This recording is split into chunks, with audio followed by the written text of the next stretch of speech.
Rəqəmsallaşma, süni intellekt, data mərkəzlərinin yaradılması istiqamətində də bizim təşəbbüslərimiz ölkəmizin uzun müddətli dayanıqlı inkişafını təmin etməlidir.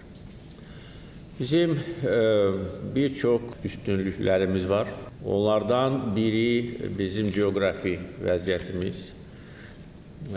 Bu bizdən asılı olmayan üstünlükdür. Ancaq hər bir ölkənin coğrafi vəziyyəti onun xeyrinə, yaxud da ki, ziyanına işləyə bilər.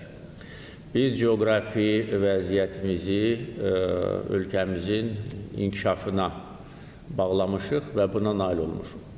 Ona görə Asiya ilə Avropa arasında yerləşməyimiz, şimal-cənub dəhlizi üzərində yerləşməyimiz və yaradılmış mövcud infrastruktur bu üstünlüyü bizə təmin edir. Azərbaycan bu üstünlüklərdən istifadə edərək yeni dövlət idarəsi formasına keçidin əsasını qoyur. Yeni mərhələdə dövlət müəssisələrində xidmətlərin hər biri rəqəmsallaşacaq. Müxtəlif qurumlar tərəfindən yaradılmış pərakəndə platformalar artıq vahid sistemdə birləşdiriləcək. MyGov üzərindən bütün dövlət xidmətlərinin təqdim edilməsi vətəndaş mərkəzli idarəetmə modelinin qurulmasına xidmət edir.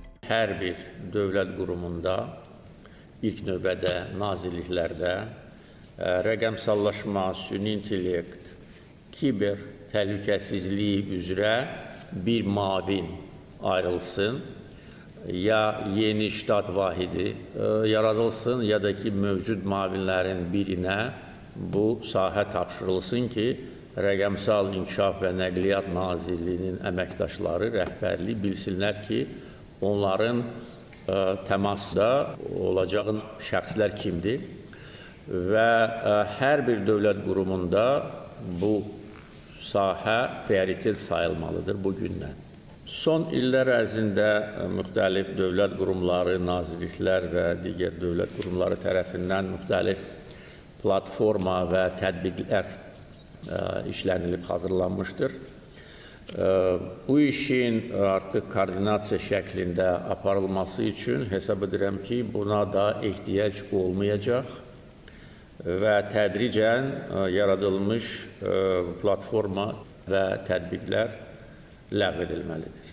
Prezident İlham Əliyevin müşavirədə rəqəmsal inkişafla bağlı səsləndirdiyi fikirlər Azərbaycanın gələcək inkişaf modelinin konturlarını aydın şəkildə müəyyənləşdirir. Dünyada yeniliklərin tətbiq edildiyi qarşıdakı 10 illiklərdə Azərbaycan data tranzit mərkəzinə çevrilməyi planlaşdırır. Xəzər dənizi vasitəsilə informasiya axını, fiberoptik magistrallar, bulud xidmətləri və s. Sadalanan layihələrin reallaşmasından sonra ölkəmiz Cənubi Qafqazın yalnız logistik deyil, həm də data mərkəzi roluna yiyələnəcək. Sabir Bilalov, ASTV Xəbər.